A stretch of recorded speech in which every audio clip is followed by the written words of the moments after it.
এটি সম্প্রদায়ের সাথে সম্পর্কিত LGBTQ। অশ্লীলতা থাকার কারণে মানুষ মনে করে অন্য আরও কিছু করবে। যে যারা এর মধ্যে জড়িয়ে পড়েছে এ থেকে কিভাবে বেরিয়ে আসবে? আল্লাহু আকবার, আল্লাহু আকবার, সত্যের আলো জ্বলে বারবার। আমার নাম আব্দুল্লাহ সিন্ধিদ। আমি BS প্রাণীবিদ্যার একজন ছাত্র। আমি একজন মুসলিম। ডাক্তার সাহেবের কাছে আমার এই প্রশ্ন ছিল যে এটি সম্প্রদায়ের সাথে সম্পর্কিত LGBTQ এর যে সমকামী পুরুষের অংশটি আছে, ইসলামে একে নিষিদ্ধ করা হয়েছে এবং এটি অনেক বড় পাপ। ডাক্তার সাহেবের এর উপর আমি আগেও বয়ান শুনেছি। তো ডাক্তার সাহেবের কাছে এই প্রশ্ন ছিল যে এই বিষয়ে আমাদের একটু দিক নির্দেশনা দিন, যে যারা এর মধ্যে জড়িয়ে পড়েছে তারা ইসলাম বা চিকিৎসা বিজ্ঞানের মাধ্যমে এ থেকে কিভাবে বেরিয়ে আসবে। ভাইয়ের প্রশ্ন হলো LGBTQ সম্পর্কে সমকামী নারী, সমকামী পুরুষ, উভয়কামী, রূপান্তরকামী। LGBTQ কিউ হলো কুইয়ার, প্রশ্নবোধক চিহ্ন যোগ অন্যান্য। এই পুরোরূপটি বাড়তেই থেকেছে।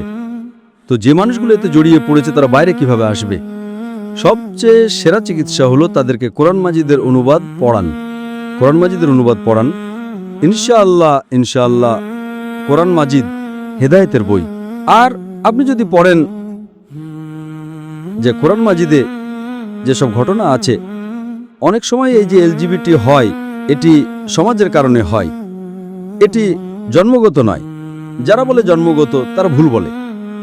এটি যেভাবে আমাদের সমাজ রয়েছে আমরা দেখি কতটা নোংরামি আছে, কতটা অশ্লীলতা আছে। অশ্লীলতা থাকার কারণে মানুষ মনে করে অন্য আরও কিছু করবে। তো এতটাই সাধারণ হয়ে যায়, আলাদা কিছু করার কারণে তার LGBT হয়ে যায়। তো এর জন্য আপনি যদি দেখেন কোরআনে যে হিজাবের নির্দেশনা আছে সেটা সবচেয়ে গুরুত্বপূর্ণ। কিভাবে প্রত্যেক মানুষ, সে পুরুষ হোক বা নারী, তারা যদি হিজাব অবলম্বন করে তবে সম্ভাবনা কম থাকে। আর এর উপর কিছু বইও লেখা হয়েছে, কিছু মুসলিম এর উপর বই লিখেছেন।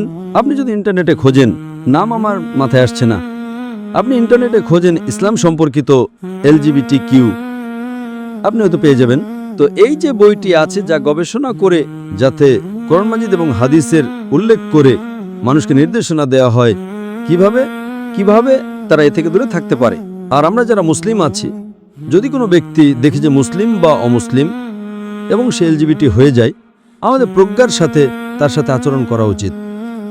আমাদের উদ্দেশ্য হওয়া উচিত যে তাকে দ্বীনের দিকে নিয়ে আসি। এমন নয় যে তাকে ধমক দেব। যদি তাকে ধমক দেই তবে সে দিন থেকে আরো দূরে চলে যাবে। তো আমাদের প্রজ্ঞার সাথে কাজ করা উচিত এবং তাকে সঠিক রাস্তায় নিয়ে আসা উচিত। কারণ ইসলামে সমকামিতা অনুমোদিত নয়, কিন্তু যদি কেউ এতে জড়িয়ে পড়ে, যেমনটা আপনি বললেন, সে তাতে সেই চোরাবালিতে ফেসে যায়, তো আমাদের কাজ হলো কুনতুম খায়রা উম্মাতিন উখরিজাত তা'মুরুনা বিল মা'রুফি ওয়া তানহাউনা আনিল মুনকার, তাকে ভালো কাজের দিকে ডাকা এবং খারাপ কাজ থেকে বারণ করা। প্রজ্ঞার সাথে করবেন তো ইনশাআল্লাহ আপনি সফলতা পাবেন। জাযাকাল্লাহ।